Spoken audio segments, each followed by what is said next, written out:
आफिया सिद्दीकी को अगवा किया गया था और वो आज भी अमेरिका की एक बदतरीन जेल FMC कॉजवेल में है। आखिर वो क्या वजह थी कि डॉक्टर आफिया सिद्दीकी को अगवा किया गया और 86 साल कैद की सजा सुनाई गई? आखिर इन्होंने ऐसा क्या फार्मूला तैयार किया था जिससे अमेरिका खौफजदा था? अस्सलाम वालेकुम, मैं हूँ उसामा। आफिया सिद्दीकी कौन है? डॉक्टर आफिया सिद्दीकी पाकिस्तान से ताल्लुक़ रखने वाली साइंसदान है जिसे अमेरिकी हुकूमत ने 2003 में अगवा करके जबरन गैर कानूनी तौर पर कैद किया हुआ है और उस पर मुसलसल अमेरिकी खुफिया व खौफनाक एजेंसी CIA के जानिब से जुल्म व जबर किया जा रहा है।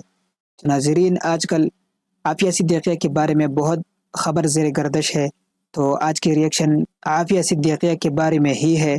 तो आइए देखते हैं। अगर चैनल पर नए हैं तो चैनल को ज़रूर सब्सक्राइब करें। देखते हैं कि क्या हो रहा है, क्या उसकी आज़ादी सच्ची है या नहीं। तो चलते हैं वीडियो की तरफ। अगर चैनल पर नए हैं तो चैनल को ज़रूर सब्सक्राइब करें।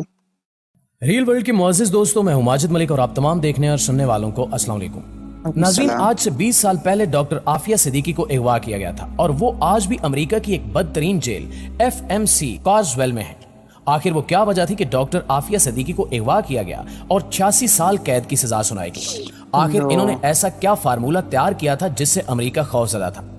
आज डॉक्टर आफिया सिद्दीकी की रिहाई के लिए क्या कोशिशें की जा रही हैं और जिसकी वजह से उम्मीद की जा रही है कि वो जल्द रिहा हो जाएंगी, इस सब के बारे में जानने के लिए वीडियो को आखिर तक जरूर देखिएगा। नाज़रीन, डॉक्टर आफिया सिद्दीकी के खानदान की बात करें तो वो एक सादा सा मजहबी और पढ़ा लिखा घराना था। इनके वालिद का मजहबी तालीम की तरफ बहुत रुझान था। इन्होंने अपने बच्चों को मजहबी तालीम के साथ साथ दुनिया की आला तालीम भी दिलवाई। डॉक्टर आफिया सिद्दीकी बहुत अक्लमंद और ज़हीन थी। इनको 300 साल में पैदा होने वाले ज़हीन तरीन अफराद में शुमार किया जाता है। तकारीर के मुकाबलों में अक्सर मरहूम आमिर लियाकत भी इनके साथ होते। लड़कों में आमिर लियाकत इनाम जीतते और लड़कियों में आफिया सिद्दीकी। अगर कभी सबका एक साथ मुकाबला होता तो आमिर लियाकत कहते कि वो दूसरी तीसरी पोजीशन के लिए मेहनत करते हैं, क्योंकि पहली पोजीशन तो आफिया की ही होगी। डॉक्टर आफिया के खानदान में वैसे तो लड़कियों की जल्दी शादी कर दी जाती, लेकिन इनके भाई तालीम के लिए अमेरिका गए थे। इन्होंने डॉक्टर आफिया को यूनिवर्सिटी ऑफ ह्यूस्टन में स्कॉलरशिप के लिए अप्लाई करने का मशवरा दिया। इस तरह डॉक्टर आफिया सिद्दीकी तालीम हासिल करने अमेरिका चली गई। इसके बाद इन्हें MIT, जो कि दुनिया की बेहतरीन यूनिवर्सिटी समझी जाती है, वहां से स्कॉलरशिप की ऑफर मिली। वहां से इन्होंने बायोलॉजी में ग्रेजुएशन किया और अपनी रिसर्च में अवार्ड भी हासिल किया। इसके बाद इन्होंने PhD भी की। कहा जाता है कि अपनी तालीम के दौरान आफिया सिद्दीकी ने एक ऐसी रिसर्च भी की थी जो अमेरिका के बड़े बड़े साइंसदान भी नहीं कर सके थे। इस रिसर्च का इस्तेमाल करते हुए किसी भी मुल्क के लिए एक बेहतरीन दिफाई निजाम बनाया जा सकता था, यानी बहुत ताकतवर हथियार बनाए जा सकते थे। अमेरिका के कुछ साइंसदानों को इस बात का पता लगा तो इन्होंने अमेरिकी इदारों को इस बात की खबर दी कि डॉक्टर आफिया के पास एक बहुत ही अहम रिसर्च है जो अगर पाकिस्तान के हाथ लगी तो हमारा बहुत नुकसान होगा। इस तरह डॉक्टर आफिया सिद्दीकी से वो रिसर्च हासिल करने के लिए अमेरिकी इदारों ने कोशिशें शुरू कर दी। दोस्तों, डॉक्टर आफिया सिद्दीकी को अंदाजा था कि अगर ये रिसर्च अमेरिका के हाथ लग गई तो वो हमेशा की तरह इसे मुसलमानों के खिलाफ इस्तेमाल करेंगे। इसी वजह से डॉक्टर आफिया सिद्दीकी ने वो रिसर्च एक राज की तरह अपने पास रखी। डॉक्टर आफिया सिद्दीकी एक निहायत ज़हीन खातून थी। इन्होंने ये जहानत बेहतरीन तरीके से इस्तेमाल की थी। इन्होंने एक ऐसा प्लान तैयार कर रखा था कि जिससे मुसलमानों को कुरान की सही मानों में तालीम दी जाती। इन्होंने अपनी पढ़ाई के दौरान तालीमी इदारों में कुछ ऐसी तकारीर भी की जिसमें इन्होंने इस बात का इजहार किया कि अब मुसलमानों को एक साथ मिलकर खड़े होना चाहिए। किस तरह वो बचपन से ही मुसलमानों को कुरान की तालीम दिलवाना चाहती थी। इनका प्लान था कि बच्चे कुरान पर फोकस करते हुए दुनियावी तालीम भी कुरान के जरिए ही हासिल करें। वो बिजनेस के असूल कुरान से सीखेंगे। इन्हें तिब कुरान के जरिए सिखाया जाएगा। एक मुल्क को चलाने के असूल कुरान और हजरत मोहम्मद सल्लल्लाहु अलैहि वसल्लम की जिंदगी से सिखाए जाएंगे। नाज़रीन, 1995 में डॉक्टर आफिया सिद्दीकी की शादी अमजद खान से हो गई और 1996 में इनका पहला बेटा अहमद पैदा हुआ। इनकी शादीशुदा जिंदगी खुशगवार नहीं थी। डॉक्टर आफिया की बहन डॉक्टर फौजिया कहती हैं कि एक दफा वो इनके घर इनसे मिलने गई तो आफिया के चेहरे पर जख्म थे, इन्हें स्टिचेस की जरूरत थी। इनके बेटे ने बताया कि अब्बू ने अम्मी को मारा है। जब उन्होंने डॉक्टर आफिया और इनके शौहर से इस बात का सवाल किया तो उन्होंने भी एतराफ कर लिया। डॉक्टर आफिया के 2 बेटे अहमद और सुलेमान और एक बेटी मरियम है।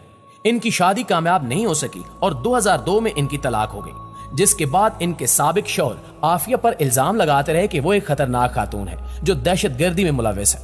हैरत की बात यह है कि इसके बावजूद उसने अपने बच्चों को मुकम्मल कस्टडी डॉक्टर आफिया को दे दी। ये बात ये साबित करने के लिए काफी है कि इनके साबिक शौहर के लगाए गए इल्जामात मुकम्मल झूठ थे। कुछ रिपोर्ट्स के मुताबिक डॉक्टर आफिया के शौहर अमजद अमेरिका की तरफ से की गई साजिश में मुलविस थे। वो इस मकसद से भेजे गए थे कि डॉक्टर आफिया से इनकी रिसर्च हासिल करने की कोशिश करें, लेकिन जब कामयाब न हुए तो डॉक्टर आफिया को तलाक दे दी और डॉक्टर आफिया को अगवा करने का मंसूबा बनाया गया। दोस्तों, अमेरिका में 12 साल रहने के बाद 2002 में डॉक्टर आफिया अपनी फैमिली के साथ पाकिस्तान वापस आई। 31 मार्च 2003 के दिन कराची में डॉक्टर आफिया अपने 3 बच्चों के साथ एक टैक्सी में सवार हुई। वो इस्लामाबाद की फ्लाइट के लिए एयरपोर्ट जा रही थी, लेकिन रास्ते में ही कुछ लोगों ने इन चारों को रोका और टैक्सी से निकाल लिया। अगले 5 साल यानी 2008 तक वो सब गायब रहे। 2008 में अमेरिकी इदारों की तरफ से डॉक्टर आफिया के घर वालों से राब्ता किया गया और डॉक्टर आफिया के बड़े बेटे अहमद को डॉक्टर आफिया के घर वालों के हवाले कर दिया गया। इसके बाद से वो अपनी खाला डॉक्टर फौजिया और अपनी नानी के साथ रहता है। इसके बाद 2010 में डीएनए टेस्ट के बाद डॉक्टर आफिया की बेटी मरियम को डॉक्टर फौजिया के हवाले कर दिया गया। डॉक्टर आफिया को अफगानिस्तान में बगराम डिटेंशन सेंटर में रखा गया था। 2006 में मुअज्जम बेग की किताब एनिमी कॉम्बेटेंट के नाम से आई। मुअज्जम बेग बगराम और ग्वांतानामो जेल में कैदी रह चुके थे। उन्होंने अपनी किताब में यह जिक्र किया कि बगराम जेल में इन्हें एक औरत की इंतहाई दर्दनाक चीखें सुनाई देती थी। वहां एक औरत कैदी नंबर 605 और the grey lady of Bagram के नाम से मशहूर हो गई थी। कुछ लोगों ने यह ख्याल किया कि हो सकता है कि वो डॉक्टर आफिया ही हो, लेकिन ये बात यकीन के साथ नहीं कही जा सकती थी। 2008 में डॉक्टर आफिया को कैद से रिहा किया गया और इनके पास एक बच्चे को लेकर गए, जिसके बारे में कहा कि यह आपका बेटा अहमद है। वहां से आफिया और इसके बच्चे को कत्ल करने का मंसूबा बनाया गया। यहां से कहानी के 2 रुख शुरू होते हैं। अफगानिस्तान की तरफ से कहानी का यह रुख सुनाया जाता है कि डॉक्टर आफिया को उसके बच्चे के साथ गवर्नर हाउस की तरफ जाने के लिए कहा गया था, लेकिन वो गवर्नर हाउस की तरफ जाने की बजाय मस्जिद की तरफ गई और कमजोरी की वजह से गिर गई। जबकि दूसरी तरफ अमेरिका की तरफ से यह बयान दिया जाता है कि इनके फौजियों के पास यह खबर थी कि एक दहशतगर्द औरत आएगी जो देखने में बहुत कमजोर लगेगी लेकिन बहुत खतरनाक है। इसके साथ एक बच्चा भी होगा। हुक्म दिया गया था कि जैसे ही उस औरत को देखो फौरन उसे कत्ल कर दो। तो उन्होंने इनको देखते ही शूट कर दिया और कत्ल कर दिया गया। ये एक झूठी खबर थी जो यकीनन इनके घर वालों और पाकिस्तानी कौम के लिए बहुत तकलीफ दे रही। डॉक्टर आफिया पर इल्जाम लगाया गया कि इन्होंने अमेरिका के फौजी अफसरों पर कातिलाना हमला करने की कोशिश की है, जबकि ऐनी शाहिदीन के मुताबिक आफिया इतनी कमजोर हालत में थी कि मस्जिद की दीवार के करीब गिर गई थी। दोस्तों, सवाल यह है कि इस हालत में इन्होंने फौजी अफसरों पर हमला कैसे किया। यकीनन ये एक बहुत बड़ा और झूठा इल्जाम था जो डॉक्टर आफिया पर लगाया गया था। 2010 में अमेरिकी अदालत में समाअत हुई और डॉक्टर आफिया को कोर्ट में पेश किया गया। उनके दांत टूटे हुए थे, बाजुओं पर जख्म थे और जंजीरों में जकड़ा गया था। वहां इनके भाई भी मौजूद थे, लेकिन इन्हें डॉक्टर आफिया से मिलने की इजाजत भी नहीं दी गई। इस पेशी के दौरान तमाम सबूत डॉक्टर आफिया के हक में थे। मेडिकल रिपोर्ट्स गवाह थीं कि इन पर किस कदर तशद्दुद किया गया, लेकिन इस सब के बावजूद डॉक्टर आफिया को 86 साल की कैद की सजा सुना दी गई। आज डॉक्टर आफिया अमेरिका की FMC कॉर्सवेल जेल में है, जिसे जहन्नुम के गढ़े से तशबीह दी जाती है। ये जेल बाहर की दुनिया से मुकम्मल तौर पर कटी हुई है। वहां इन पर जिस्मानी तशद्दुद, जिनसी ज्यादती और हर तरह का जुल्म किया जाता है। इनके लिए भेजे गए खत भी वापस कर दिए जाते हैं। डॉक्टर आफिया की बहन डॉक्टर फौजिया डॉक्टर आफिया की रिहाई के लिए मुसलसल कोशिश करती रही। हाल ही में डॉक्टर फौजिया और सेंटर मुश्ताक अहमद डॉक्टर आफिया से मुलाकात के लिए अमेरिका रवाना हुए। डॉक्टर आफिया के अगवा के 20 साल बाद इनकी बहन इनसे मिलने गई तो इनसे हाथ मिलाने और गले मिलने की इजाजत भी नहीं थी। कमरे के एक हिस्से में कौम की बेटी डॉक्टर आफिया थी और दूसरी तरफ डॉक्टर फौजिया, सेंटर मुश्ताक अहमद और इनके वकील। दरमियान में शीशे की दीवार थी।